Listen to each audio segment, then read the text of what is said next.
Olá pessoas, esse é outro vídeo meu aqui na internet e no vídeo de hoje então vamos dar prosseguimento às nossas conversas sobre a história da literatura brasileira.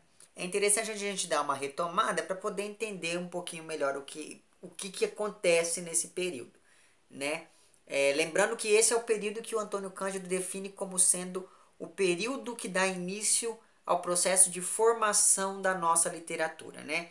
Então até então o que a gente vinha observando eram manifestações literárias ocorridas em solo daquilo que depois seria conhecido como Brasil, e a partir de agora é que a gente começa o processo de formação, justamente porque nesse momento é que se definem alguns dos temas que serão temas centrais dentro das produções literárias a partir de então. O arcadismo, segundo o nosso amigo Alfredo Bozzi, ele se divide em dois momentos, mas esses dois momentos eles não devem ser entendidos como momentos que digamos, que se sobrepõem um ao outro. Eles são mais momentos que se justapõem um ao outro. A relação entre esses dois momentos é uma relação dialética, ou seja, esses momentos eles dialogam entre si, não como momentos separados, de temáticas separadas, como acontecerá, por exemplo, no modernismo, mas sim como um desdobramento de um com relação ao outro. O primeiro desses momentos, então, segundo lá o Alfredo Bozzi, é o momento do surgimento das primeiras Arcádias, sobretudo da Arcádia Ultramarina, e a partir de então, e esse é conhecido como sendo um momento poético, por quê? Porque o principal interesse nesse momento seria justamente o quê? Seria justamente o de unir uma estética clássica a uma temática Arcade. Pensando em uma temática Arcade, como eu disse lá em um vídeo para trás aí, como sendo aquela temática que fala tanto que fala da relação entre o indivíduo e a natureza. Mas lembra lá, essa natureza é uma natureza campestre, é uma natureza amaneirada. E é justamente nesse momento que surge a figura do bom selvagem, que em termos literários vai beber lá da fonte da poesia lírica do Virgílio, lá sobretudo das bucólicas, do bucolismo, o que vai dar aqui o pastoralismo e todas aquelas figuras pastoris que enchem a literatura nesse momento. Muito bem, esse é o primeiro momento, e é claro, nós temos nesse primeiro momento uma divisão temática das produções. Então nós temos um momento lírico e nós temos também um momento épico, né? Um momento lírico lá com o Cláudio Manuel da Costa e com o Tomás Antônio Gonzaga, e um momento épico com pessoas como, por exemplo, o Santa Rita Durão ou o Basílio da Gama. Bom, essa é a primeira fase, digamos, do arcadismo, que é essa fase poética. A segunda fase é uma fase que deriva dessa primeira, justamente por quê? Porque os poetas arcades eles estavam envolvidos com os inconfidentes. Então, há na literatura produzida, então, digamos, uma inserção de movimentos e de ideais pró-inconfidência. Então, esse segundo momento é um chamado momento ideológico e vai ser marcado, sobretudo, pela crítica da burguesia culta ao clero e também à nobreza, né? E esse segundo momento é aquilo que o Bozzi vai chamar de ilustração. Então, nós temos o momento da Arcádia e o momento da ilustração. Os dois momentos eles acontecem ali ao mesmo tempo, só que é interessante a gente fazer essa distinção entre eles, certo? Ou seja, para facilitar um pouco ainda mais a conversa aqui, nós passamos de um primeiro arcadismo marcado lá pelo Cláudio Manuel da Costa até chegar, por exemplo, no engajamento da poesia épica do Basílio da Gama, né, que vai tecer lá suas críticas, sobretudo à figura dos jesuítas. Então perceba que os poemas do Cláudio Manuel da Costa, como você viu aí, eles são poemas que, apesar deles trazerem vez ou outra algum elemento que lembre alguma coisa do barroco, ou ainda quando ele, por exemplo, traz algum tema que é um tema caro à cultura barroca, mesmo assim ele ainda sempre coloca um elemento que vai remeter lá à cultura arcade, e é por isso que a gente tem que reconhecer a importância desse cara dentro desse período literário. E seguindo seus passos está lá o português Tomás Antônio Gonzaga, que nasceu lá no Porto em 1743 ou 44, e vai morrer em Moçambique em 1810. Mas Nicolas, ele era português, como a gente reconhece ele como literatura brasileira? Porque a obra literária dele será produzida no Brasil e com motivos brasileiros. Essa é que é a questão. Ele vem então aqui para o Brasil ainda muito jovenzinho. Ele vai estudar com os jesuítas lá na Bahia. Depois, quando ele vai entrar na faculdade, enfim, ele vai para Coimbra também. Cursa direito em Coimbra. Em Coimbra, ele escreve um tratado do direito natural. Enfim, que é um livro jurídico mesmo, que ele tenta lá para poder alcançar um dos graus da faculdade ou algo do tipo. E em 1792 ele vai voltar para o Brasil e vai ir para Vila Rica. Em Vila Rica, tudo estava indo muito bem, até que ele começa a ter vários desentendimentos com o governador de lá, que era o Luiz da Cunha Menezes. Por conta desses desentendimentos, ele vai começar a escrever ali 12 poemas que serão conhecidos como cartas chilenas. Então, esses 12 poemas, perceba, eles são produzidos no Brasil e trazem motivos brasileiros. São poemas bem interessantes, mas não é por conta dessa obra que ele ficou mais conhecido. Por quê? Porque ainda mais ou menos nesse mesmo período, em Vila Rica, ele vai conhecer uma mocinha de 17 anos chamada Maria Joaquina Doroteia de Seixas. Lembra lá, ele tem lá para os 40 anos já e conhece a mocinha, e daí o que acontece? Ele se apaixona por ela. O que acontece? É por conta dessa... Inclusive, é interessante que essa mocinha, ela ganha uma fama incrível. Ela está enterrada naquela igreja Dominga Dias. Se você aí conhece Ouro Preto, tem a Praça Tiradentes. Aí se você desce meio quarteirão à direita, olhando de frente lá da Escola de Minas, você desce meio quarteirão à direita, aí você passa pela Igreja de São Francisco, a Igreja de São Francisco lá do Aleijadinho, que é a igreja mais barroca, né, do Aleijadinho.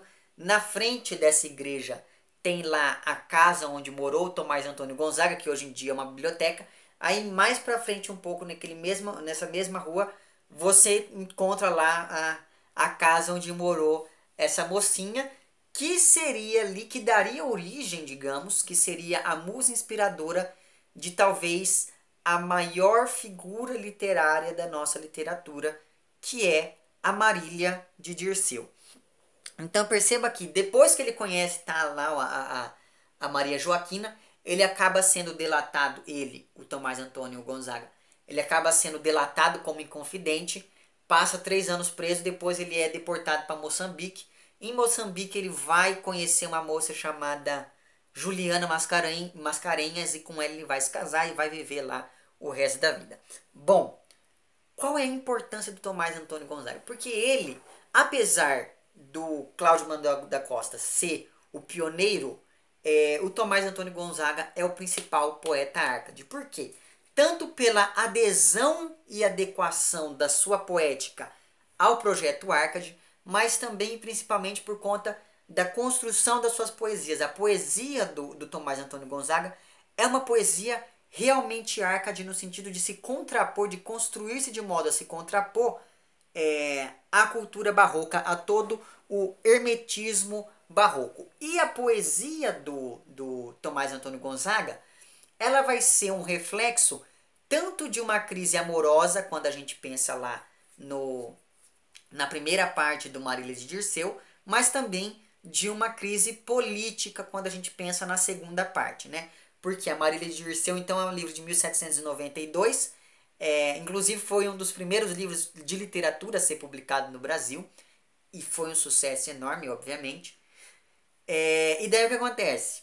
O Marília de Dirceu, então, ele é um livro de poemas, ele é dividido em 3 partes. A primeira parte tem 33 liras, a segunda parte tem 38, se não me engano, e essa segunda parte foi escrita, parece-me, eu posso estar enganado agora, mas se não me engano ele escreveu essa segunda parte na cadeia, E é aqui que a gente tem essa questão toda de um conflito político, enfim, de uma crise política, enfim. E a terceira parte traz 9 liras e 13 sonetos. E o que acontece? Acontece então que o Tomás Antônio Gonzaga ele vai escrever esse livro inspirado pela figura da Maria Joaquina e por conta disso ele vai, como eu disse para vocês, criar um dos primeiros mitos da nossa literatura, que é a Marília, mas ele também vai fazer isso por meio de uma persona, ele vai cantar essa figura por meio de uma persona literária, que é lá a figura do Dirceu. Então perceba que o Dirceu, que é um pastor. Então perceba que é muito interessante porque as pessoas geralmente elas confundem as coisas. Vida real é vida real, poesia é poesia. Então ele vai pegar, ele vai se utilizar do sentimento amoroso que ele nutre por essa moça, pela Maria Joaquina, só que ele vai criar uma persona diferente que é a Marília. Então percebe que a Marília ela vai teoricamente simbolizar todas as mulheres. Ela vai ser tipo a Beatriz do Dante ou aquela mocinha do Petrarca, como é o nome? A Laura do Petrarca. Então, ora ela vai ser loira, ora ela vai ser morena, esse tipo de coisa. Então perceba que ela vai sofrer uma elevação tal, ela vai sofrer uma elevação a um nível de sublimação quase mítica. Então perceba que a figura da Marília, apesar dela estar atrelada ali a pessoa empírica da Maria Joaquina, ainda assim a gente sempre tem que ter isso em mente, que ela na verdade, ela vai ali ser nada mais, nada menos do que uma representação da mulher ideal. E lembre-se que isso é uma das coisas que vai refletir posteriormente lá no romantismo, e é justamente por conta disso que esse talvez seja um dos livros mais importantes da nossa literatura. Então agora a gente vai analisar não, mas vamos ler juntos aí, porque como vocês sabem eu não sei analisar poema, então eu gosto de ler e falar, olha, eu entendi isso. Enfim, então a gente vai ler aí as 5 primeiras liras do Marília de Dirceu, que é a parte que eu mais gosto, me desculpe. Enfim, e depois eu volto só para encerrar aqui esse vídeo. Muito bem, então, vamos começar aí pela primeira lira da primeira parte do Marília de Dirceu, que é a obra principal aí do Tomás Antônio Gonzaga. Como você percebe, não se trata mais de soneto, né? A lira é por si só uma forma poética diferente do soneto, que é diferente da ode, que é diferente de tantas outras. Mas você também deve ter notado que há uma certa regularidade na estrofação. Então, os 2 últimos versos de todas as estrofes, eles funcionam, eles fazem às vezes aí de refrão da estrofe. Então, vamos ler aí o poema. Eu, Marília, não sou algum vaqueiro que viva de guardar alheio gado, de tosco trato, de expressões grosseiro, dos frios gelos e dos sóis queimado. Tenho o próprio casal e nele assisto, dá-me vinho, legume, fruta, azeite. Das brancas ovelhinhas tiro leite, mais as finas lãs de que me visto. Graças, Marília bela, graças à minha estrela. Eu vi o meu semblante numa fonte, dos anos ainda não está cortado.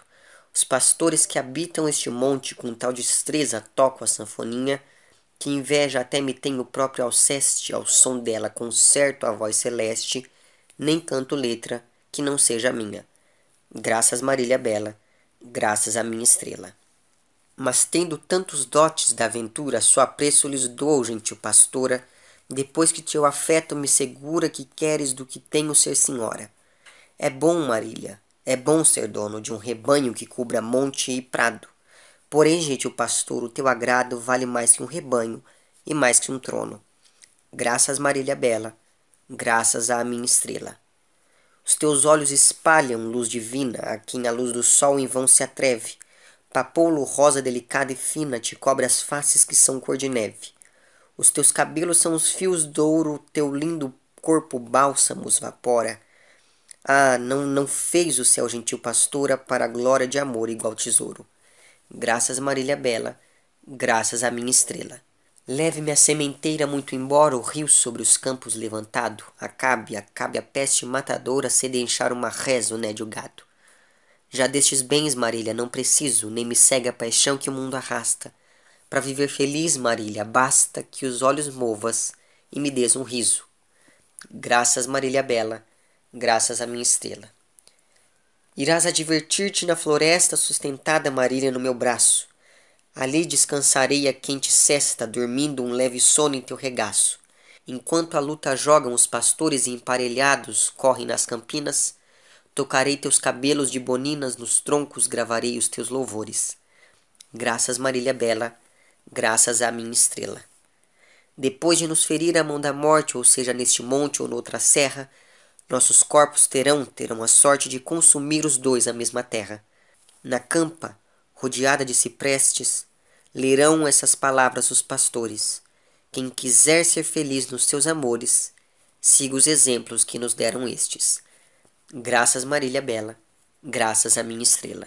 Então perceba, esse é um texto daquele que a gente chama de Arcade mesmo. Então existe uma série de coisas que devem ser levadas em consideração aí quando a gente lê esse texto. A primeira delas é a clareza do texto, né? É um texto extremamente claro, extremamente simples do ponto de vista dos significados das palavras, enfim, e das expressões usadas pelo poeta. Não existem inversões sintáticas tal qual acontecia, por exemplo, no período barroco, então isso é uma coisa importante. Outra coisa importante é a ambientação campestre, a presença de elementos da natureza, de bosques, de prados, de serras, esse tipo de coisa, e principalmente a figura dos pastores que estão ali povoando a lira como um todo. Agora, se você for pensar bem, é interessante o sentido dessa primeira lira, que é o sujeito ele começa lá na primeira estrofe colocando para a moça o seu lugar social, né? Ele já começa a estrofe dizendo de onde ele fala. Ele não é pobre porque, primeiro, ele não precisa tomar sol, ele não trabalha no campo, como ele diz aí no quarto verso. Ele não guarda gados alheios, como ele diz logo no início aí, né, do poema. Então perceba, ele tem o próprio gado, ele é um bom pastor, como fica claro aí nessa primeira estrofe. E além de ser um bom pastor, ele é, como ele diz na segunda, um bom poeta. Por quê? Porque ele canta sempre as letras que ele próprio compõe. Então perceba, bom pastor, bom poeta, invejado pelos outros pastores ali que vivem naqueles montes, não é? Ele se coloca nessa posição, ele diz de todas as coisas que ele tem, mas ele começa a dar a entender a partir da terceira estrofe e sobretudo na quarta, que ele abriria mão de todas essas coisas só para poder ficar ali com a moça. Então perceba que ele, ao vislumbrar a possibilidade de ficar com a Marília, ele abre mão de todas as riquezas que ele tem para poder ficar com essa gentil pastora. Então percebe, apesar dele colocar ali a sua posição social, ele vai abrindo mão dessas coisas todas ao longo da lira. E daí nós temos então essa segunda lira, que é uma lira, perceba a diferença estrutural entre essa segunda lira e a primeira. E nessa segunda lira há a inserção de outro elemento importante, que é o diálogo com a mitologia. Então vamos ler aí o texto. Pintam, Marília, os poetas a um menino vendado com uma aljava de setas, arco empunhado na mão. Ligeiras asas nos ombros, o tenro corpo despido, e de amor ou de cupido são os nomes que lhe dão. Porém eu, Marília, nego que assim seja amor, pois ele nem é moço, nem é cego, nem setas, nem asas tem. Ora, pois eu vou formar-lhe um retrato mais perfeito, que ele já me feriu o peito, por isso o conheço bem. Os seus compridos cabelos que sobre as costas ondeiam são que os de Apolo mais belos, mas de loira cor não são. Tem a cor da negra noite, com o branco do rosto fazem, Marília, um composto da mais formosa união. Tem redonda e lisa testa, arqueadas sobrancelhas. A voz meiga, a vista honesta e seus olhos são sóis. A que vence amor ao céu, que no dia luminoso o céu tem um sol formoso e o travesso amor tem dois. Na sua face mimosa, Marília, estão misturadas purpúreas folhas de rosa, brancas folhas de jasmim. Dos rubins mais preciosos seus beiços são formados, os seus dentes delicados são pedaços de marfim. Mal vi seu rosto perfeito, dei logo um suspiro e ele conheceu haver-me feito estrago no coração. Punha em mim os olhos, quando entendia eu não olhava. Vendo o que via, baixava a modesta vista ao chão. Chamei-lhe um dia formoso, ele ouviu os seus louvores, com um gesto desdenhoso se sorriu e não falou. Pintei-lhe outra vez o estado em que estava esta alma posta, não me deu também resposta, constrangeu-se e suspirou. Conheço os sinais e logo, animado de esperança, busco dar um desafogo ao cansado coração. Pego em teus dedos nevados e, querendo dar-lhe um beijo, cobriu-se todo de pejo e fugiu-me com a mão. Tu, Marília, agora vendo de amor o lindo retrato, contigo estarás dizendo que este é o retrato teu. Sim, Marília, a cópia é tua, que o Cupido é Deus suposto, se a Cupido é só teu rosto, que foi ele quem me venceu. Então você perceba que há novamente essa clareza no verso, são versos inteligíveis desde a primeira leitura, há novamente a figura da Marília, há novamente essa ambientação que lembra essa questão toda do céu, das rosas, do jasmim, etc. Mas há também a inserção dessa figura mitológica, que é a figura do Cupido. E perceba que ele está dizendo que ele constrói o texto para defender de que o Cupido não existe, porque não precisa haver Cupido quando se tem um rosto tão lindo quanto o rosto de Marília. E eu não sei se você percebe uma coisa interessante entre uma lira e outra, que é, na primeira lira a moça é loira e na segunda lira a moça é morena. Então perceba que há aí essa diferença entre uma lira e outra também. Mas agora vamos aí então à terceira lira, que é uma lira que novamente aparece esse diálogo com a tradição grega. Novamente, há essa diferenciação estrutural entre uma lira e outra, como você percebe aí, né? Mas enfim, vamos ler aí então o texto. De amar minha Marília formosura não se podem livrar humanos peitos. Adoram os heróis e os mesmos brutos aos grilhões do Cupido estão de sujeitos. Quem, Marília, despreza uma beleza à luz da razão precisa, e se tem discurso pisa a lei que lhe ditou a natureza. Cupido entrou no céu. O grande jovem uma vez se mudou em chuva de ouro, outras vezes tomou as várias formas de general de Tebas, velha e touro. O próprio deus da guerra desumano não viveu de amor ileso. Quis a Vênus e foi preso na rede que lhe armou o deus Vulcano. Mas sendo amor igual para os viventes, tem mais desculpa ou menos esta chama. Amar formosos rostos acredita, amar os feios de algum modo infama. Que lê que jovem amou, não lê nem topa. Quem ele amou, vulgar donzela. Lê que amou a Danae bela, encontra que roubou a linda Europa. Se amar uma beleza se desculpa, em que ao próprio céu a terra move, qual é a minha glória, pois igualo ou excedo no amor ao mesmo Jove? Amou o Pai dos deuses soberano um semblante peregrino. Eu adoro o teu divino rosto, e sou humano. Então você perceba que há novamente esse diálogo com a tradição grega, há a clareza do verso, é claro, por esse diálogo com a tradição grega, não fica tão claro em alguns momentos, porque você precisa ter um conhecimento acerca da mitologia ali, né? Mas o que fica desse poema, dessa terceira lira, é justamente a comparação entre o humano e o divino, graças ao sentimento amoroso. Então perceba que o sentimento amoroso é algo que vai elevar o ser humano a uma condição divina, como fica claro aí nessa terceira lira. E vamos agora então à quarta lira, que é uma lira totalmente diferente das outras do ponto de vista estrutural. Novamente nessa lira aí há a presença de um refrão, digamos, nos dois últimos versos de cada estrofe, mas então vamos lá à leitura. Diz o seguinte então: Marília, teus olhos são réus e culpados, que sofra e que beije os ferros pesados de injusto senhor. Marília, escuta, um triste pastor. Mal vi o teu rosto, o sangue gelou-se, a língua prendeu-se, tremi e mudou-se das faces a cor. Marília, escuta, um triste pastor. A vista furtiva, o riso imperfeito, fizeram a chaga que abriste no peito mais funda e maior. Marília, escuta, um triste pastor. Dispus-me a servir-te e levava o seu gado à fonte mais clara, à vargem e prado da relva melhor. Marília, escuta, um triste pastor. Se vinha da herdade, trazia dos ninhos as aves nascidas abrindo os biquinhos, de fome ou temor. Marília, escuta, um triste pastor. Se alguém te louvava, de gosto me enchia, mas sempre o ciúme no rosto acendia um vivo calor. Marília, escuta, um triste pastor. Se estavas alegre, de seu se alegrava, se estava sentida, de seu suspirava a força da dor. Marília escuta, um triste pastor. Falando com Laura, Marília dizia, sorria-se aquela e eu conhecia o erro de amor. Marília escuta, um triste pastor. Movida Marília de tanta ternura, nos braços me destes da tua fé pura um doce penhor. Marília escuta, um triste pastor. Tu mesma disseste que tudo podia mudar de figura, mas nunca seria teu peito traidor. Marília escuta, um triste pastor.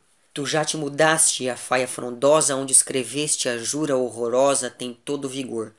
Marília escuta, um triste pastor. Mas eu te desculpo que o fado tirano te obriga a deixar-me, pois basta o meu dano da sorte que for.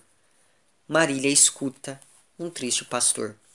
Perceba, novamente, a exemplo da primeira lira. É uma lira que traz elementos da natureza de uma maneira mais presente. É uma lira em que a gente observa ali uma interlocução entre o Dirceu, que é pela primeira vez nomeado aqui, na sétima estrofe, como você percebe. Há essa questão toda do refrão, que é o possível ser visto ali nos dois últimos versos de cada estrofe. E há, novamente, esse sentimento de sublimação amorosa do Dirceu com relação a Marília. E vamos aí então a essa última lira, que é a lira 5, que talvez seja a lira mais famosa do livro, né? Pelo menos esse refrão dela é um refrão que ficou bem conhecido nas bocas aí. Novamente a diferença estrutural entre essa lira e as outras, mas vamos lá então a ela.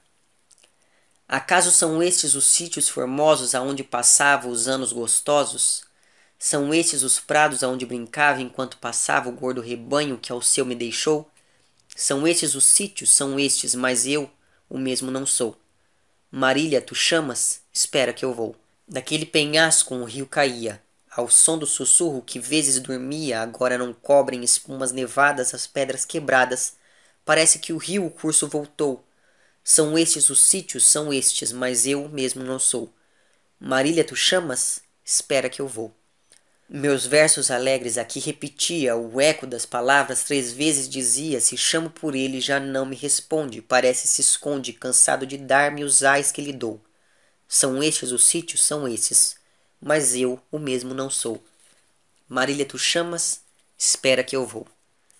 Aqui um regato corria sereno por margens cobertas de flores e feno. À esquerda se erguia um bosque fechado e o tempo apressado que nada respeita, já tudo mudou. São estes os sítios, são esses, mas eu o mesmo não sou. Marília, tu chamas? Espera que eu vou. Mas como discorro, acaso podia já tudo mudar-se no espaço de um dia? Existem as fontes e os freixos copados, dão flores os prados e corre a cascata que nunca secou. São estes os sítios, são esses, mas eu o mesmo não sou. Marília, tu chamas? Espera que eu vou. Minha alma que tinha liberta à vontade, agora já sente amor e saudade. Os sítios formosos me agradam. Ah, não se mudaram. Mudaram-se os olhos de tristes que estou. São estes os sítios, são esses, mas eu mesmo não sou. Marília, tu chamas? Espera que eu vou. Então você percebe que nessa última lira que nós lemos aqui, já há a introdução de um outro sentimento, além do sentimento amoroso, que é essa questão da saudade que o eu lírico sente de um passado que era um passado extremamente benéfico para o seu estado de espírito, porque ele gozava do mundo com Marília, né? Então perceba ali que há essa ideia de que no presente ele está diferente, no presente algo mudou e que esse algo que mudou acaba fazendo com que o presente não seja tão bom quanto o passado, porque esse algo que mudou foi justamente o afastamento entre o eu lírico e a figura da Marília. Então perceba que essa é mais ou menos a ideia por trás aí do Marília de Dirceu. É claro, é um livro que eu recomendo fortemente que você leia inteiro, não daria para eu ler ele inteiro aqui, porque é muita coisa, então... Mas se você tiver oportunidade, vale muito a pena. Agora então só vou encerrar o vídeo aí e vão desaparecer essas letras aí, eu vou voltar ao vídeo. Muito bem, então nós vimos nesse vídeo aqui hoje, só para encerrar aqui, a vertente lírica da poesia arcade brasileira, com a figura do Cláudio Manuel da Costa e do Tomás Antônio Gonzaga. Essas duas figuras são muito importantes porque o Cláudio ele introduz os motivos árcades na nossa literatura e o Tomás Antônio Gonzaga ele vai dar um aprofundamento maior a esses motivos trazidos pelo Cláudio e vai criar com esses motivos aí um dos livros mais importantes da nossa literatura. No nosso próximo vídeo, a gente vai falar um pouquinho sobre a vertente épica dessa escola literária, que é o arcadismo, com a figura lá do Basílio da Gama e do Santa Rita Durão. Então perceba que é com eles que a gente observa que a figura do pastor fica um pouco de lado e se introduz a figura do indígena. Bem, é isso então. Se você gostou do vídeo, não esqueça de curtir e de compartilhar. Caso não tenha gostado, não esqueça de dizer lá embaixo por que não gostou. Se você está inscrito no meu canal, muito obrigado pela sua inscrição. E caso não esteja inscrito, se inscreva também lá embaixo, certo? É isso então. Um abraço para vocês todos e até o próximo vídeo e tchau!